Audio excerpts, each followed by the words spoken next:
So if you've ever refunded a customer and still felt like they walked away unhappy, this is why. The refund closed the file, but it didn't close the story. A refund gets the customer back to zero because the money comes back. The time doesn't, their trust doesn't, the inconvenience you caused doesn't. You can't refund someone back to trust. So today I want to talk about what it means to make something right. The refund myth. I'm not saying refunds are wrong. If something's your fault and it goes sideways, you should make the money right. No question. But giving money back is not the same thing as making a customer whole. For a long time, I thought those two were the same thing. Here's a simple framework. Draw a line, and we're going to talk about above the line. Below the line means the customer is still net negative. You may have refunded them, you may have fixed the issue, but they're still frustrated. The story is they messed it up. So at the line means the contractor is even. The money is back, the issue got handled, they're not furious anymore, but they're not impressed either. The story is, yeah, they handled it. And then when we talk about above the line, this is when the customer is surprised by how you handled the situation. You did something they didn't expect. You went past the transaction. You made them feel personally taken care of. The story becomes, you won't believe what they did after something went wrong. I've had many reviews on Google that talk about this because we're all human and we're going to make mistakes, but how you handle it is the difference maker. Below the line creates damage. At the line creates silence. Above the line creates an ambassador. Most contractors never get above the line because they think the line is the goal. The line is not the goal. It's not. Even doesn't create loyalty. Even doesn't create referrals. Even doesn't create a story. Even just means the complaint stop. A refund restores the transaction. It doesn't restore the relation. I'll give you an extreme example. And after hearing this, you might think I'm crazy and that you can't make everybody happy. I know you're right, you can't. But I still tell this story because it shows how serious I am about making things right. And honestly, telling this story has gotten us a lot of business. Years ago, I was at work on a Sunday when I started getting a bunch of text messages from a customer. We had just finished a deck project, and the husband said everything was great throughout the project. But sadly, the wife had been away when we did the work. And when she got home, she was not happy at all. I got 21 texts. She complained to the Better Business Bureau. She left a bad review on Angie's List. So I called her and she unloaded on me. I was absolutely stunned. I had never had a customer speak to me this way. Her husband had told me everything was great. Then all of a sudden we had text. We had a BBB complaint. We had a bad review. But at this point, arguing wasn't going to help. She was upset. And this is where I did something most people would probably call crazy. My father specifically called me crazy. We built the whole project to her specifications and we didn't charge her one extra cent. Now looking back, I'm not sure I'd handled the exact same way again. It was probably too much and she never thanked me. But one thing I do remember, her dad called my cell phone later and said, I know nobody else would have done that. I'm sorry you had to deal with this situation. She can be very difficult sometimes. Well, guess what? Over the years, he referred a ton of people to us. That's the part I want you to hear. Not that you should build every project for free. You shouldn't. The point is that sometimes taking the loss isn't really a loss. You need to consider an investment in your reputation and brand. The story wasn't just they rebuilt a job for free. This story became when something went wrong, they stood behind it and did more than what any other contractor would have done. And that story is worth something. When it's your fault, take the loss. I talked about this specifically in a chapter in my book. I'm not talking about those things that are truly out of your control. When you're doing siding, there's rot behind the wall, bad framing around a window, something underground nobody could see. Those things are going to happen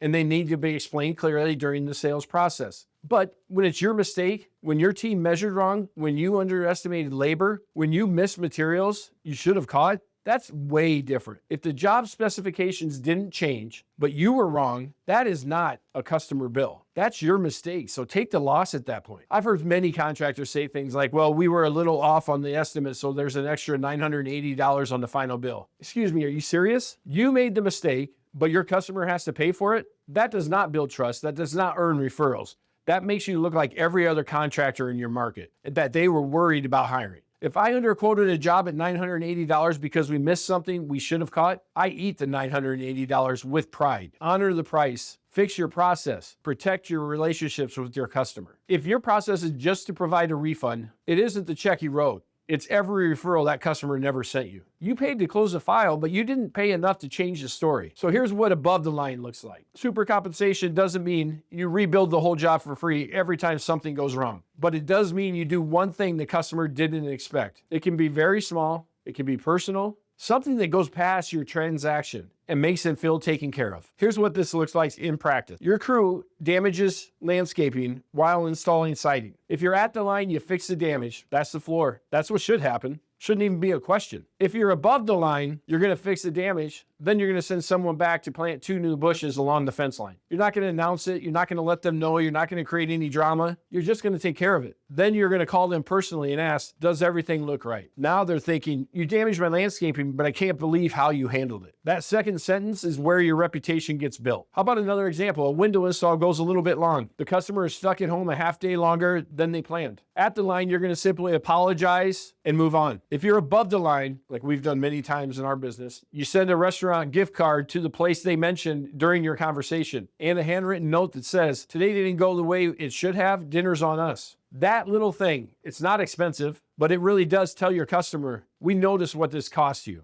And it's not all about money. How about the time they lost, the stress they incurred, the afternoon they missed? That all matters. One last example. A roofing job has a small area where the color doesn't match the sample the way the customer had expected. At the line, you're just going to fix it. Simply fix it. But if you want to work above the line, you go back personally, not one of your guys, you. You walk it with them, you make sure they're good, and while you're there, you do a complimentary gutter inspection after you have fixed the shingles. Again, this doesn't cost you thousands of dollars. It doesn't mean rebuilding the whole job, but it does something a refund alone almost never does. It makes that customer feel like they matter to you. It's not a transaction anymore. It's a relationship. That's what changes the story. Nobody tells the story of a contractor who did what was expected. There's really nothing to tell. They did their job. They do tell stories about contractors who went past expectations when it actually mattered. The customer who got a refund and moved on, that story's dead. The customer who got the refund and the handwritten note from the owner, that story gets told at the neighborhood barbecue, in the neighborhood group chat on Nextdoor, to the next person asking, do you know a good contractor? If your company is above the line, they're going to say your name. And this story is worth more than an ad you'll ever run. So before you refund and close the file, ask these 3 key questions. What did the customer actually lose besides money? Did they lose time, trust, a day off work, peace of mind? How about confidence in the job being performed right? If you can't name what they lost, you can't recover it. And the order matters. Before the customer can forgive the mistake, they have to feel like you understand what they actually lost. The acknowledgement comes first, the refund comes second. Get that order wrong and the refund lands on deaf ears. What would make this customer glad they chose us? Not glad that the mistake happened, glad they chose us. What would make them think, I never had a contractor handle something like this before? What story do I want the customer to tell? Because they're going to tell one. It's either going to be they messed up and they gave me some money back. Something went wrong, but I've never seen a contractor respond like that. Not just what do we owe them, but what story do we want them to tell? Making it right doesn't mean returning the money. Making it right means the customer feels better about your company after the mistake than they did before it happened. That's your new standard. A refund gets you to 0, but 0 still feels like losing. A refund is the floor, not the fix. Customers don't stay loyal because you never messed up. They stay loyal because of what you did when you did mess up. So the next time something goes wrong, don't rush to close the loop. Acknowledge what they lost, fix the problem, add one unexpected thing, then follow up. Because recovery isn't a cost control game. It's a story control game. Turning a customer into an ambassador is not about cost. It's about the story. It's how you turn the worst moment in the job into the best story your customer is going to tell prospective customers. So if you have a particular situation where your company went above and beyond and created a great ambassador for your company, please comment below because I would love to hear about it. And while you're at it, go ahead and click subscribe.